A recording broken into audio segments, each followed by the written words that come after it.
जो आज साहिबे मसनद हैं कल नहीं होंगे। आज हिंदुस्तान की सरजमीन पर हमारे लिए हालात ऐसे ही हैं। हमें ये बार बार एहसास दिलाया जा रहा, नहीं साहब नमाज पढ़नी है वहां चले जाइए, रोजा रखना है वहां चले जाइए, अजान पढ़नी है वहां चले जाइए। मैं कहता हूं बेवकूफों, क्यों कहां चले जाएं?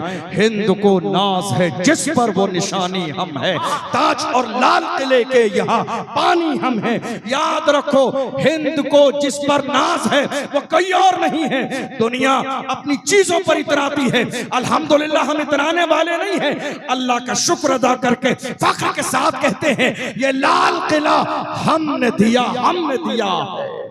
ये कुतुब मीनार हमने दिया है। ये दिल्ली की जामा मस्जिद किसी और ने नहीं, हमने दी है। फिर भी हमसे ये गिला है कि वफादार नहीं, फिर भी हमसे ये गिला है कि वफादार नहीं। अरे हम वफादार नहीं, तू भी तो दिलदार नहीं। क्या बात है। आज हिंदुस्तान की सरजमीन के हालात यही हैं। एहसास दिलाया जा रहा है, नहीं साहब ये आपका नहीं है। बताइए दुनिया को, दुनिया को बताइए, हम भी तामीर वतन में हैं बराबर के शरीक। दरो दीवार अगर तुम हो तो बुनियाद है हम। जब पड़ा वक्त चमन पे तो लहू हमने दिया। आज कहते हो कि गुलशन में तेरा काम नहीं।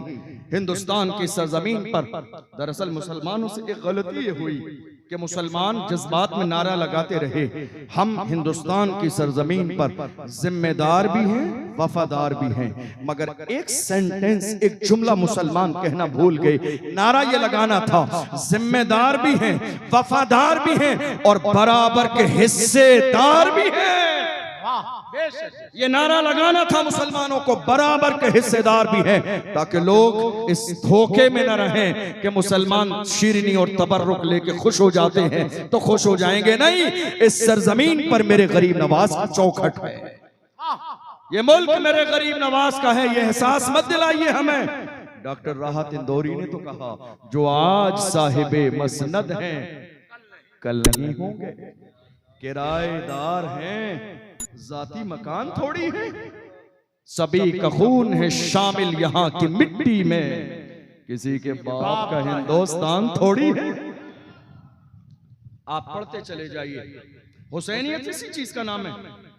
मैंने कुरान अजीम की एक आयत पढ़ी, मुहर्रम का महीना था, वो आयत नहीं पढ़ी मैंने कुरान अजीम की एक आयत पढ़ी, इज़ा जाअ अजलुहुम ला यस्तअखिरून साअतन वला यस्तक़दिमून, कि अल्लाह ने तुम्हारी मौत का जो वक्त मुकर्रर कर दिया है, न एक लम्हा पहले आएगी न एक लम्हा बाद में आएगी। जो वक्त तुम्हारा मुकर्रर कर दिया उसी वक्त पर आएगी। जब मौत का वक्त यकीनी है, बरहक है और मुकर्रर है, तो डर किस बात का है, खौफ किस बात का है, कदम पीछे क्यों हटाए जा रहे हैं? याद रखिए, आज हिंदुस्तान की सरजमीन पर हमारे लिए अलमिया यह है कि जब भी हमारा कोई मसला होता है, हम अपने बड़ों के सामने जाते हैं तो हमारे बड़े हमारे मसले को दबा देते हैं, कहते हैं नहीं साहब हालात अच्छे नहीं है, आज मामलात अच्छे नहीं है। मुझे बताइए हमारे लिए हालात अच्छे कब थे? कौन से जमाने में, कौन सी सन और कौन सी हिजरी में? मौजूदा दौर का सबसे गलत जुमला यही है, हालात अच्छे नहीं है। हमारे लिए हालात किस जमाने में अच्छे थे? क्या सलाहुद्दीन अय्यूबी के दौर में हालात अच्छे थे? क्या नूरुद्दीन जंगी के दौर में हालात अच्छे थे? क्या मोहम्मद बिन कासिम के दौर में हालात अच्छे थे? अल्लाह अकबर, देखते चले जाइए, क्या तारिक इब्न जियाद के दौर में हालात अच्छे थे? हमारा हाल ये था जब 313 थे तो लरसता था जमाना। जब 313 थे, जब 313 थे तो लरसता था जमाना। आज हम करोड़ों हैं तो करते हैं गुलामी। जब 313 थे, याद नहीं? याद नहीं? बद्र की सरजमीन पर 313 रसूलुल्लाह की बारगाह में, या रसूलल्लाह, दुश्मन तो हंस रहे हैं हमारे ऊपर, हमारे पास नेज़े नहीं है, भाले नहीं है, तलवार नहीं है, जानवर नहीं सवारी के लिए, घोड़े नहीं है, ऊंट नहीं है, या रसूलल्लाह कमजोर हैं, रोजे से हैं, रमजान का महीना है, हमारे पेट पीठ से लग चुके हैं, या रसूलल्लाह दुश्मनों के पास दुनिया भर का साजो सामान है लड़ने के लिए। मेरे रसूल ने, देखो गौर करो, क्या मिजाज दिया था कलमा पढ़ने वालों को। पैगंबर ने इरशाद फरमाया, दुनिया की ताकतें अपने साजो सामान पर भरोसा करती हैं, मगर मुसलमान सामान पर नहीं, अल्लाह की रहमत पे भरोसा करता है, अल्लाह की जात पे भरोसा करता है। सामान एक जरिया है, मगर अल्लाह तुम्हें कामयाबी अपनी रहमत से अता फरमाएगा।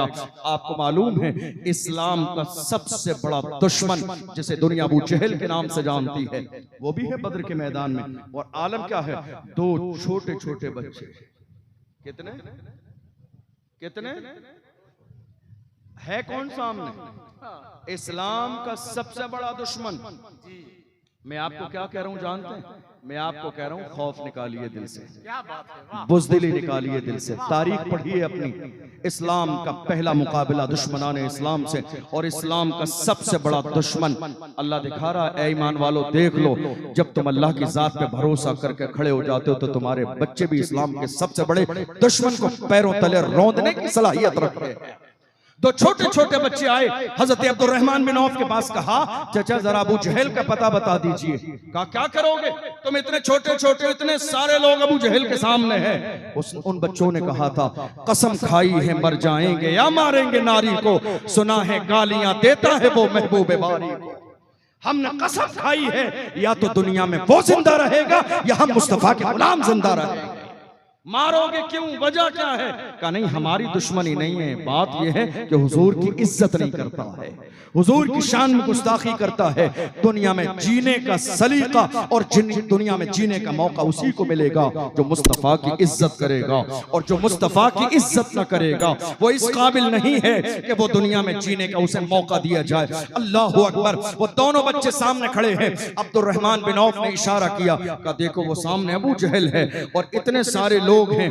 हफीज जालंधरी ने शाहनामा इस्लाम में इसको अपने अंदाज में नकल फरमाया। उन्होंने कहा हिफाजत कर रहा है गिरद उसके फौज का दस्ता। तो इन बच्चों ने कहा था ये दस्ता कब तक रोकेगा मलिकुल मौत का रास्ता, ये दस्ता कब तक रोकेगा मलिकुल मौत का रास्ता।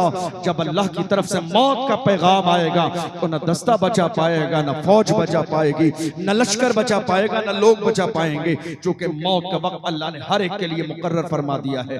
गौर तो करो, ये किसी और की तारीख नहीं, हम कलमा पढ़ने वालों की तारीख है। जो बुज़दिली मौजूदा दौर में मोहम्मद अरबी का कलमा पढ़ने वाले दिखा रहे हैं, किसी भी दौर में हुजूर के गुलाम इस तरह के बुज़दिल नहीं थे, मगर आज ये बुज़दिली हमारे घरों में आ गई।